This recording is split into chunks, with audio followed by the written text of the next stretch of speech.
안녕하세요, 헬렌입니다. 오늘 함께 이야기를 나눌 책은 Keep Going입니다. 주원규 신사임당님이 쓰고 21세기 북스에서 펴냈습니다. 여러분은 왜 돈을 버시나요? 물론 당장 먹고 살기 위해서기도 하지만 자유와 기회를 얻기 위해서입니다. 보통 직장에 다니시는 분들은 돈을 벌기 위해 자유를 포기했다고 생각합니다. 그래서 돈으로 자유를 살 수 없으니 회사를 그만두기도 하죠. 그런데 사실 돈으로 자유와 기회를 산 거예요. 그동안 근로해서 돈을 벌었기 때문에 의식주를 해결할 수 있었고 하고 싶은 것들을 할 수 있었던 거죠. 예를 들어 여행을 떠나면 자유롭다고 느끼는데 그 여행 경비도 결국 일해서 번 돈으로 갑니다. 세상에 돈보다 더 가치 있는 게 얼마나 많은데 왜 자꾸 돈 얘기를 하냐고 궁금해 하실 텐데요. 당연히 돈은 최고의 가치가 아니에요. 사랑, 우정, 행복, 건강 같은 것들이 돈보다 훨씬 더 귀한 가치라고 생각합니다. 여러분도 그렇고 저도 그렇고 사람은 누구나 행복해지기를 원합니다. 하지만 돈이 없어서 굶주리고 헐벗어야 한다면 과연 행복할 수 있을까요? 인생에 있어서 돈은 목적이 아니라 수단이란 말은 다들 아실 거예요. 돈이라는 수단을 이용해서 자신이 가치 있다고 생각하는 것들을 지키려고 돈을 버는 겁니다. 돈 때문에 다른 소중한 가치를 포기하는 건 어느 누구도 원치 않으니까요. 그럼 돈이 얼마나 있어야 걱정 없이 살 수 있을까요? 아주 큰 부자들을 제외한 보통의 사람들은 한 달에 월 1,000만 원 정도 벌면 좋겠다고 이야기합니다. 월급이 1,000만 원 이상이라면 상관없지만 그 이하인 사람들은 남은 액수를 뭘로 채워야 할까요? 본업 외에 투잡, 쓰리잡을 해야 할 텐데요. 흔히 N잡이라고 말하죠. 요즘 세대라면 많이들 고민하시는 부분일 거예요. 월급 말고 다른 소득을 갖고 싶다는 생각 말이에요. 그런데 같은 액수라고 해도 일을 해서 번 돈과 일하지 않고 번 돈의 가치는 다릅니다. 이를테면 사업으로 월 1,000만 원 이상을 버는 것과 부자들이 아무것도 하지 않고 자본소득으로 월 1,000만 원을 벌어들이는 것은 다른 개념입니다. 만약에 사업에 성공해서 월 1,000만 원을 계속해서 벌어들인다고 해도 마음껏 쓸 수 있을까요? 단순히 액수만 놓고 비교하다 보면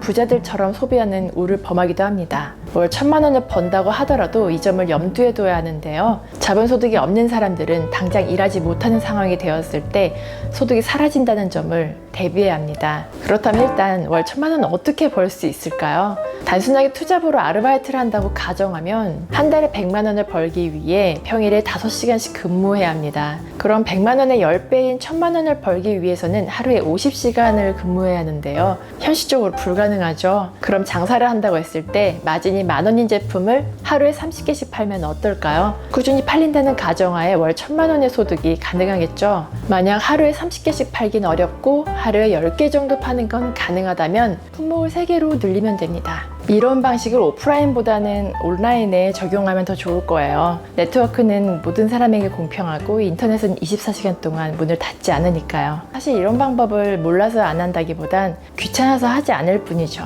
아니면 더 좋은 방법으로 돈을 벌 수 있거나요. 특별한 재주나 인맥 없이 사업을 시작해야 하는 분들이라면 실패 확률을 줄이고 쉽게 시도할 수 있는 방법이 아닐까 싶습니다. 평범한 월급쟁이였던 신사임당님도 이런 방법을 통해 돈을 벌 수 있었고 돈을 번 경험을 유튜브에 공유하면서 유명해지셨죠. 그리고 이렇게 자신의 실패와 성공 사례를 책에 담았습니다. 신사임당님 유튜브 채널에서도 이야기하는 것처럼 지금이 돈 벌기 가장 좋은 시대입니다. 그 말은 앞으로 경쟁이 더 치열해지고 양극화가 더 심해진다는 뜻이겠죠. 그렇다면 앞으로는 돈을 더 벌기 어려우니 지금 이 시간을 돈을 벌기 위한 시도로 채워야 한다는 의미도 포함되어 있습니다. 돈을 벌고 싶은 열망만으로는 돈을 벌 수 없습니다. 확률과 기대값을 알아내야 하고 그에 맞는 절차와 행동 순서를 정해야 합니다. 보통 사업을 시작한다면 억 단위의 자본이 필요하다고 생각합니다. 만약 돈이 한 푼도 없다면 어떻게 시작해야 할까요? 신사임당님은 일단 아르바이트를 해서 500만 원을 모은 다음에 100만 원짜리 사업을 5번 시도할 거라고 말합니다.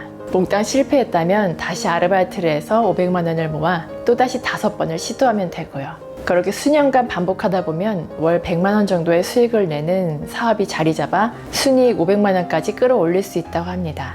그리고 자신의 인건비를 제외한 나머지 돈을 다른 사업에 투자하면서 연쇄적으로 사업을 확장시키는 겁니다. 전재산이 1억 원이라고 해도 마찬가지입니다. 1억 원을 몽땅 투입하지 않고 100만 원짜리 사업을 100번 하는 거죠.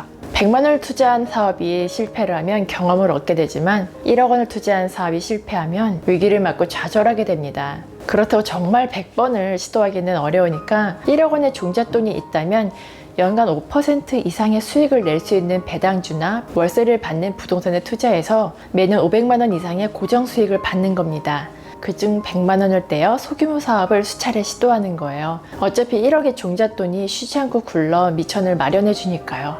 여기서 포인트는 실패해도 다시 일어설 수 있어야 계속 시도할 수 있고, 그러다 보면 성공 확률을 높일 수 있다는 점입니다. 요즘 스마트 스토어나 온라인 쇼핑몰을 많이들 하시는데요. 계약할 때 주의해야 할 사항 같은 것들이 잘 정리되어 있으니 새롭게 사업을 시작하시는 분들이 읽어보시면 도움이 될 거예요. 신사임당님이 워낙 솔직하게 자신의 이야기를 풀어쓰고 또 알고 있는 노하우를 숨김없이 다 책에 담았기 때문에 아마 읽어보시면 저처럼 재밌게 읽으실 수 있을 거예요. 책의 끝부분에 내가 절약하는 이유를 읽으면서 돈에 대한 철학이 남다르구나 하는 감탄을 했는데요. 그 부분을 읽어드릴게요. 충분히 돈을 버는데도 잘 쓰지 않는 이유는 언제든 사업이 어려워질 수 있기 때문이다.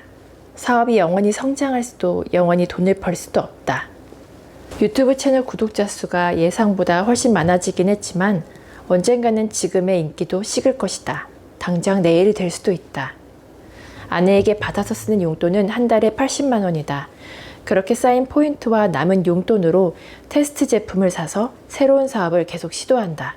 그러고도 남은 돈은 1년 만기 예금이나 적금을 넣는다. 1년 동안 적금을 부으면서 금융이나 실물경제, 재테크, 마케팅 등에 대해 공부하고 연구한다. 그렇게 얻은 지식을 바탕으로 기회를 찾아 모은 돈으로 시도해본다. 1년 동안 공부하면서 아무런 기회를 찾지 못했다면 반성하는 시간을 갖는다. 고작 몇 % 되지도 않는 은행이자를 받기 위해 적금을 넣은 것은 아니다. 왜 더 치열하게 수익의 기회를 발견하지 못했는가? 투자하지 못한 돈은 다시 예금을 들고 1년 동안 수익의 기회를 찾기 위해 노력한다. 기회를 찾지 못하면 만기에 얼마 되지 않는 이자를 얻을 뿐이다. 나는 스스로 만족할 만큼 공부하지 않은 상태에서는 섣불리 새로운 분야에 진입하지 않는다. 돈은 그 자체로는 아무것도 아니다. 돈을 단순히 가지고 있기만 하면 아무런 일도 일어나지 않는다. 무언가를 시도하거나 수익을 낼 때 돈이 제 역할을 발휘한다. 돈은 목적을 이루기 위한 수단이다. 돈 자체를 모으는 것이 목적은 아니다. 돈의 가치를 인지하면 흥청망청 쓰지 않고 모으게 된다. 그래야만 자신의 인생에서 최고의 기회가 왔을 때 그 돈을 목적에 맞게 쓸 수 있다. 나는 아무것도 하지 않고 월 1,000만 원이 들어오는 수익 구조를 만드는 것이 목표다. 그 목표를 이루려면 소비는 한참 뒤로 미뤄야 한다. 단순히 돈을 안 쓰고 모으는 것에 그치는 것이 아니라 더 좋은 기회를 발견하기 위해서 끊임없이 공부해야 한다는 부분을 읽고 큰 자극을 받았습니다. 돈은 버는 것도 중요하지만 지키는 건 훨씬 더 중요하니까요. 공급을 시도하는 삶을 살면 돈이 벌리고 소비를 시도하는 삶을 살면 돈은 사라질 거예요. 그리고 아무것도 하지 않으면 아무 일도 일어나지 않고 그저 늙어갈 뿐이겠죠. 지금 움직이지 않으면 미래도 지금과 다르지 않을 거란 생각이 듭니다. 오늘도 끝까지 함께 해주셔서 감사드리고요. 구독과 좋아요, 댓글은 큰 힘이 되니 꼭 기억해 주세요. 즐거운 하루 보내시고 다음에 또 만나요.